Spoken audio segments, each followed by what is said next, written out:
Hello and welcome to my first episode of VansD4. Today, I'm going to be discussing my zombie game.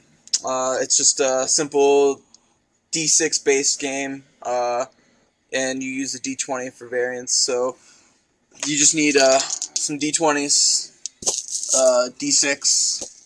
You don't need that many, and graph paper. If you have like smaller graph paper or something, that'll do too. The bigger sheets will work better for this particular game though. So this game or this video isn't going to be about playing the game so much as it's going to be about the game. I'm going to have a later video about playing the game. So if you want to see the game being played, then eventually there'll be something you'll be able to click on. But until then, so I like simple games, and that's kind of represented by the fact that it's called VansD4, and a D4 is very simple, is more simple than a D20. So in my games, there's typically a few stats, and I like to keep things less complex than you might see in some games like maybe like D&D and other kind of like D20 type games, which can be very complicated. So the benefit to having simplistic games is that you can reach a wider audience. I found that having simplistic games allows me to play them with people who normally wouldn't, and it allows for an interesting dynamic in role-playing games because people who often don't play role-playing games can very easily be sucked into them if they're presented in the right way. And the zombie apocalypse game that I made is a pretty easy universe to kind of imagine. And most people are watching Walking Dead or have seen any type of apocalypse or played an apocalypse game. So it's pretty easy to get them into it. Alright, so how the stat system works in the zombie game is there are 6 stats: endurance, perception, intelligence, repair, ballistics, and melee. Ballistics and melee kind of speak for themselves. Repair is used for fixing things as well as maintaining your equipment. Any other mechanical related things, a repair check can be, a repair bonus can be given to.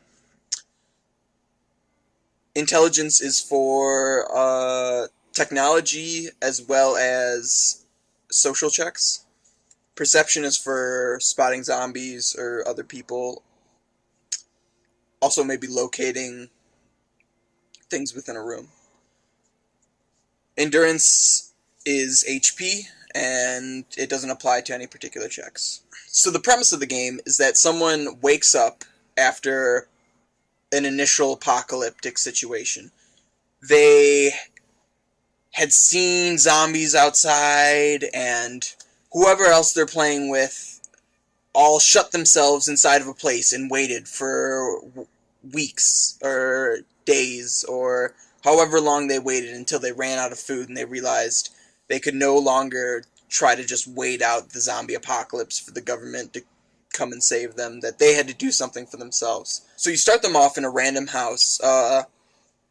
House generation is done with a d6. You just roll a d6 to see whether or not it's safe or not. That number is assigned to that particular house, and that becomes its safety rating. You also start them off with a random amount of equipment and supplies. You start off each player with a random amount of equipment and supplies, and they decide whether or not they want to pool them or redistribute them.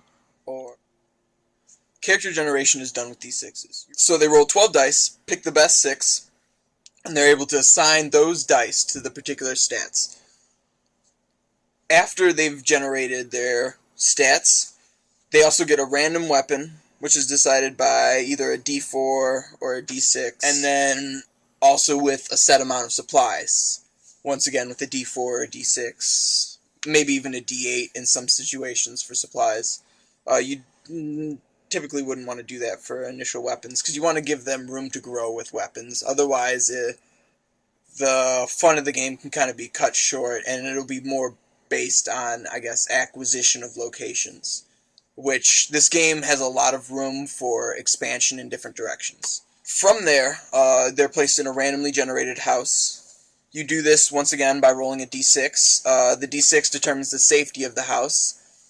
You then roll a d20 to determine the amount of supplies it has in there. After they're put into the house, they're able to like search the house for any additional supplies or anything that they weren't willing to destroy, let's say, before realizing that they had to leave. So they might have wanted to keep their house intact, or they might have wanted to not do this or not do that. There's only one real stat for this game, and it's supplies. So supplies are everything from wood gathered to food gathered. You can split it up if you'd like. Otherwise, then you'd want to do meals and then supplies. And typically meals and supplies is a good way to do it. You can even split it up further and go food, water, and supplies, because some places might have a ton of food but might not have a ton of water. For instance, if you came upon a house, they might have a ton of canned goods, but the water system, like all the pipes are cut out, and all of that has been old, so you wouldn't be able to find much water at a house unless it was bottled. But I typically like to keep it down to just one stat, supplies. Every person consumes 1 supplies per day, and then you also use supplies to barter with people, and then you use supplies to fix your equipment, you use supplies to improve the safety score of the house, you use supplies to build new things or upgrade or modify your equipment. So supplies is great because it's just kind of this overall multi-purpose stat, but it's not a currency, and it kind of invokes the sense of bartering. That being said, there are like weapons, and so like bats, pistols. So you'll find that weapons have more stats than people, and weapons are kind of like the focus, I guess, of this game, being a survival game, and gathering different weapons tends to be the focus of many games.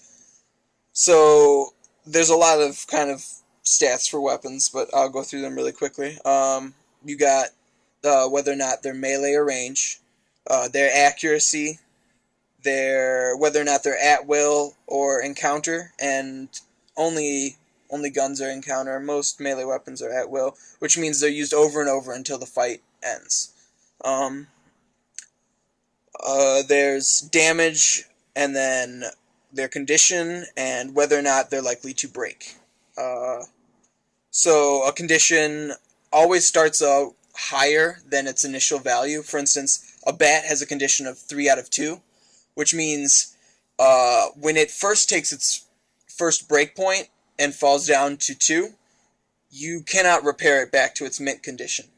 You can, however, repair it from 1 back up to 2, making sure it never falls.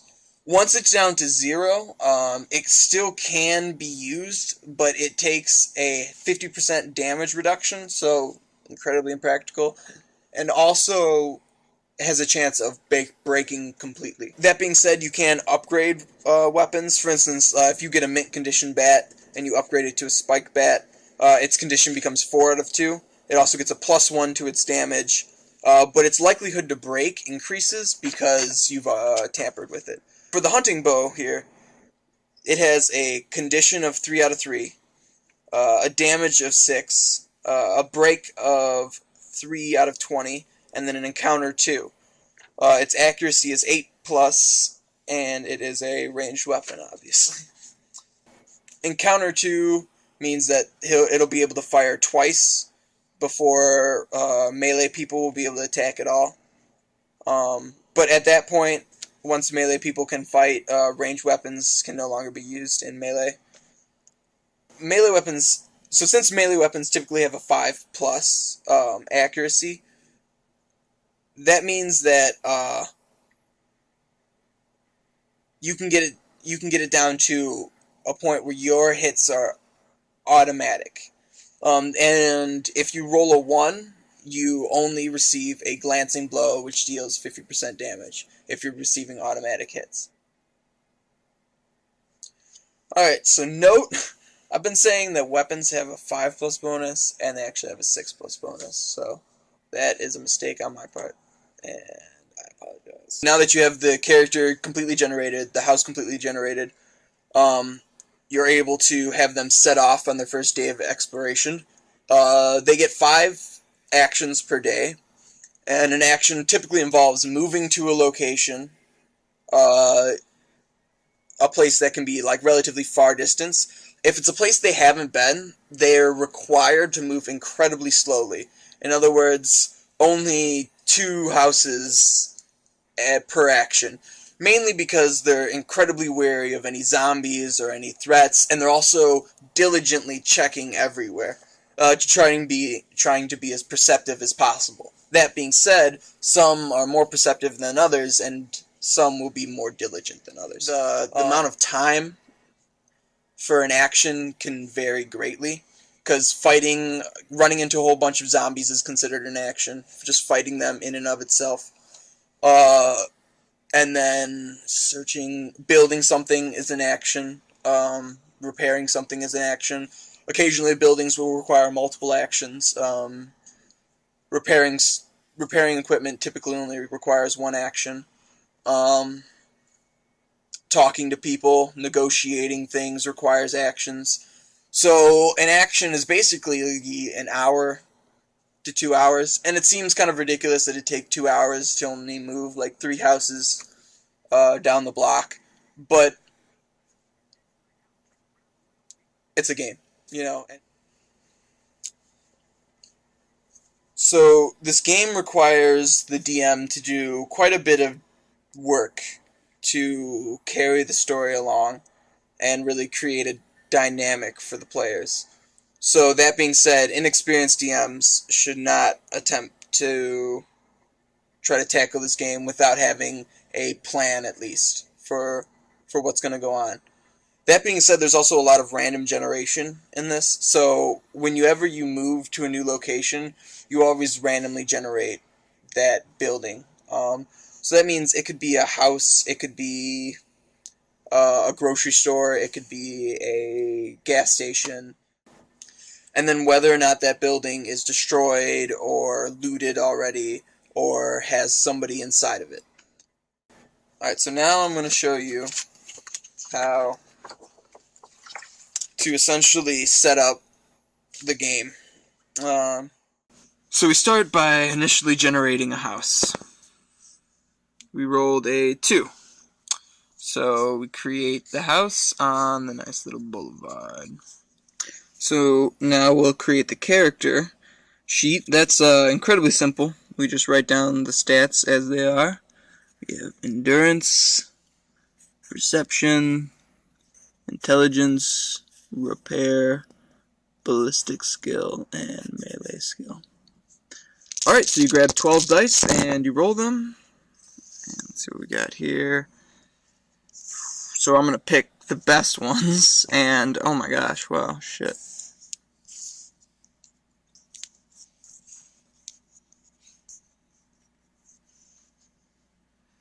Well, that's actually a surprising roll. I got pretty much 1s and 6s. So, yeah, I'm just going to take that. And so then I'll assign each one. I want my endurance to be a 6.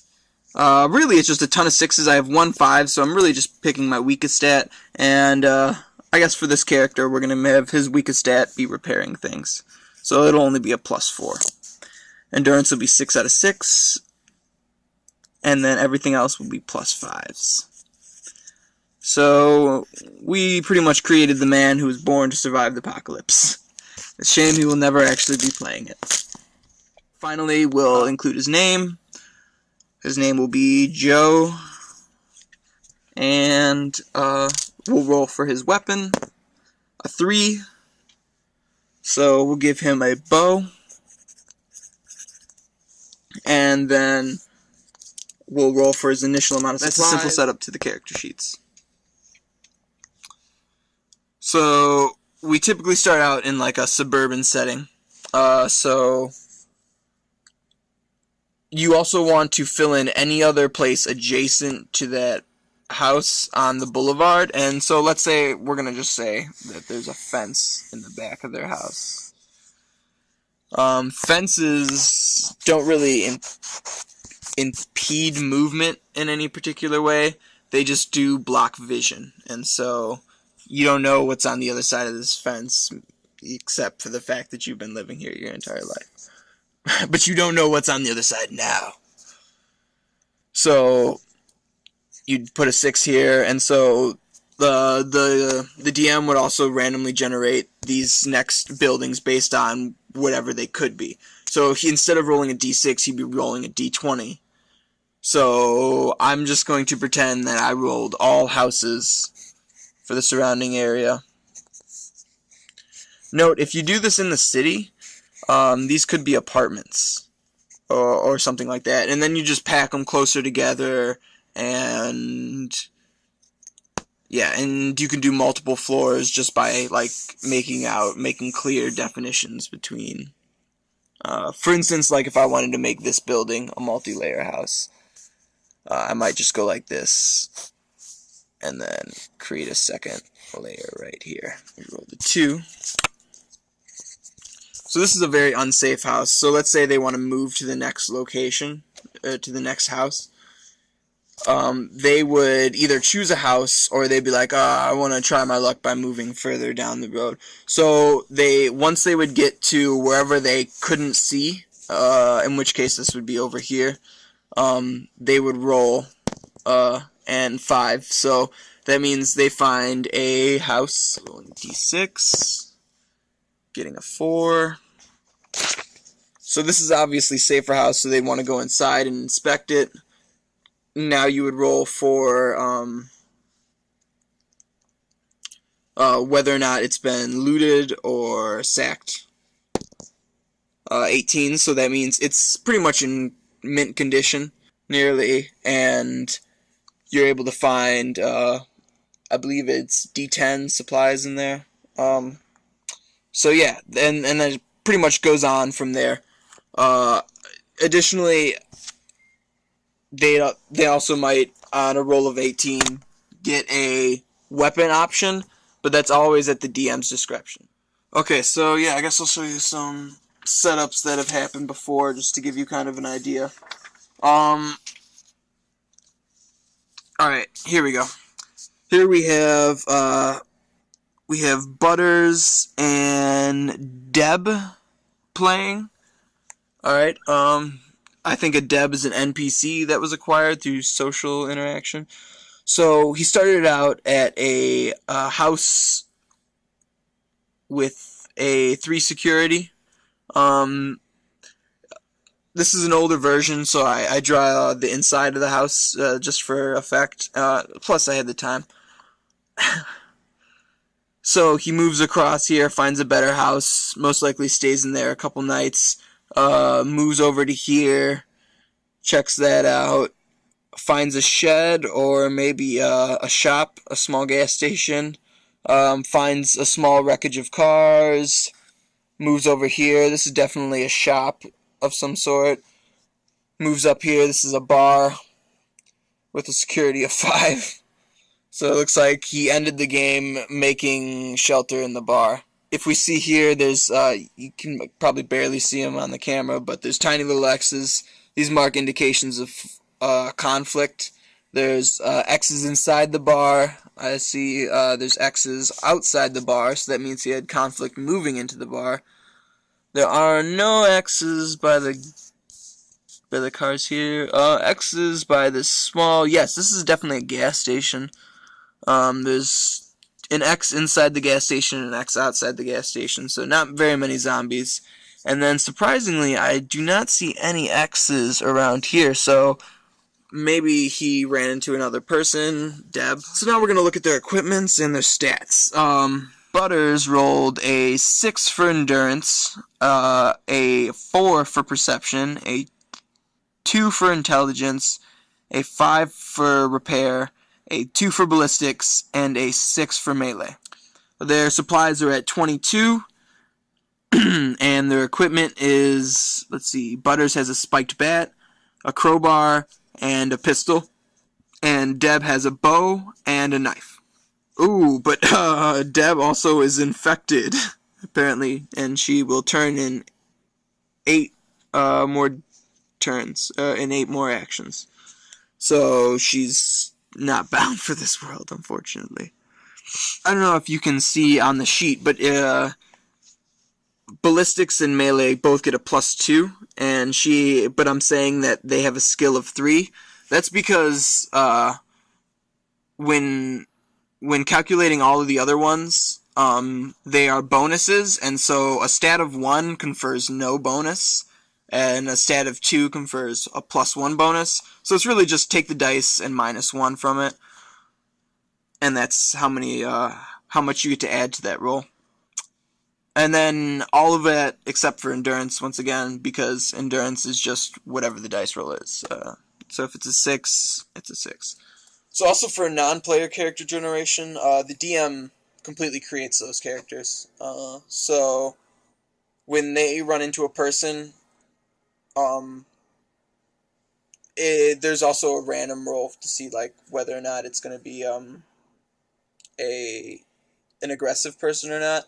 Because honestly, in zombie situations, the zombies are a deadly threat, but the biggest threat often is people themselves, especially when they're packing guns and heat. So